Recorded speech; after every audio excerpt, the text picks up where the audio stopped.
Thinking about cause and effect can be difficult sometimes, so it's helpful to make a map in our minds. And there's actually a few different ways to map out cause and effect.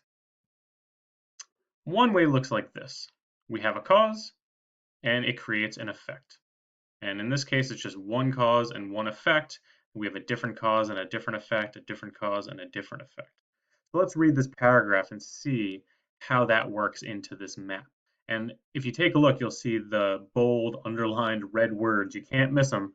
Those are important um, cause and effect words that we talked about earlier, right? In this case, you see a lot of if and then, so keep that in mind. Here we go. Plants are an extremely important part of the ecosystem. If many of the plants disappeared, then herbivores would not have enough to eat. If new plants were introduced to an ecosystem, then herbivores would have to adapt and eat that new plant. Finally, if a certain plant species went extinct, meaning it disappeared forever, then the herbivores that eat that plant would have to find another food source or go somewhere else. So in this case, we have a few different causes. First, we have the fact that the plants disappear altogether, right? If many of the plants disappeared. If the plants disappeared, then herbivores don't have enough to eat. Different situation would be if new plants were introduced to an ecosystem. Well, if that happened, then the effect is that herbivores would have to adapt to eat those new plants, or I guess ignore them altogether. And then a totally different cause would be that if one plant species that an organism eats goes extinct, it no longer exists on this earth, well, the effect of that would be that herbivores would need to find a new plant to eat, or they'd need to move somewhere else. So in this case, we got cause and effect. Cause and effect. This is the most basic of the maps that we're going to look at. The next one looks like this.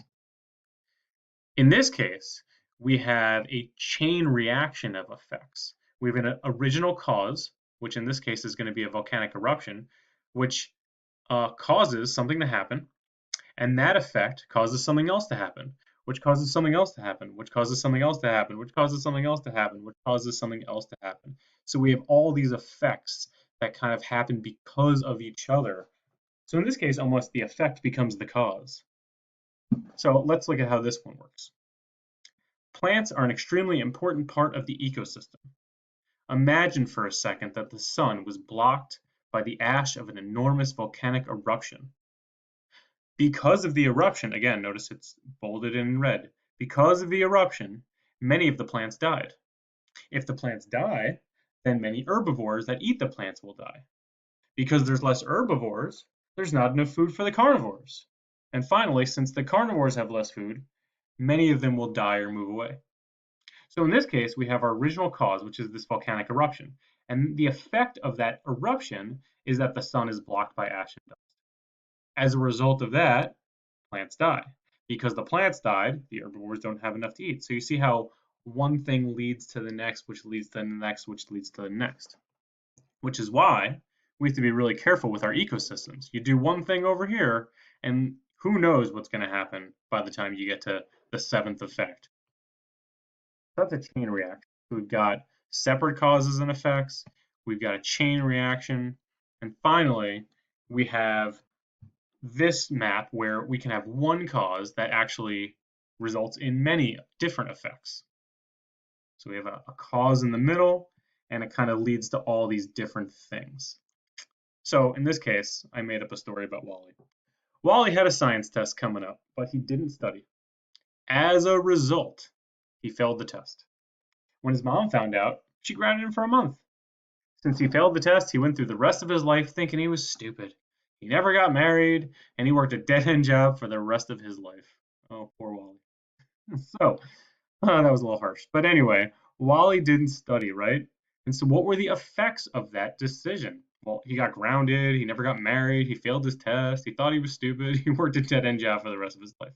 So, this one cause, just not studying for his test, resulted in all these horrible effects. So, if you learn nothing else from this lesson, learn to not be like Wally.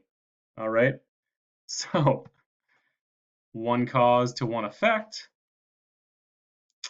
a chain reaction of effects, one cause leading to many effects, right? These are all different ways to think about cause and effect. Now, In an ecosystem, cause and effect is hugely important, right? Remember, an ecosystem is a group of living and non-living things interacting and in a specific place. Therefore, there's so many causes and effects to observe, and that's what we're going to be doing next. So let's look at this first example. Actually, so we're going to be reading this article, and I'm just going to get started. So everything's connected. In the brief Alaskan summer, tiny plants use energy from the sun to quickly sprout and bloom. Busy little rodents called lemmings gather up and eat these plants. Arctic foxes hunt and eat the lemmings. This is an example of a food chain, the movement of energy from one living organism to another. Arctic plants support more than just lemmings. These plants also provide food for insects, hares, and caribou. In addition to nourishing foxes, lemmings are food for snowy owls, weasels, and wolves. These connected food chains make up a food web.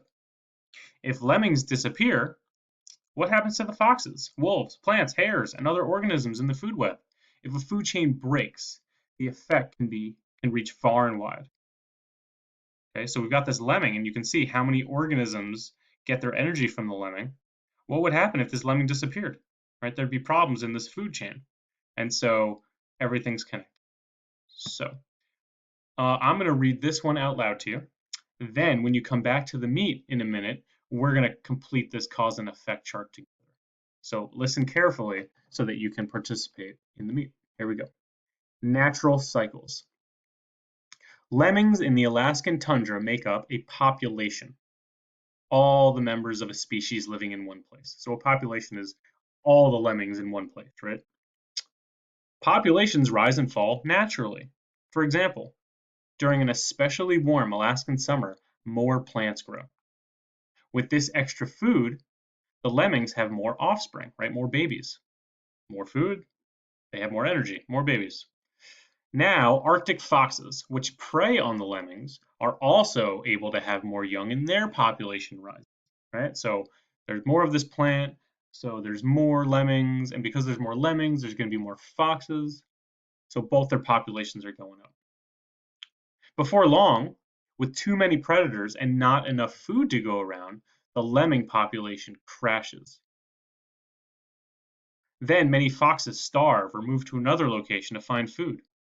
Without hungry lemmings, the plants soon recover. With more plants and fewer predators, the lemming population explodes again. While these populations go up and down, the food chain stays in balance over the long term. However, if a species disappears entirely, the food chain breaks. So let's just look at this graph real quick and then I'll end the video. So it looks like here the lemming population's rising, right? And you can see that a little while after this, right, this dotted line is the foxes. So as the lemming population rises, the fox population starts to rise too, right? I guess the fox population gets so high, they eat all the lemmings, right? And the lemming population crashes. And what happens when there's less lemmings around? Well, it's going to be less foxes, right? So these populations kind of follow each other. All right, come back to the meat and let's fill out this cause and effect chart together.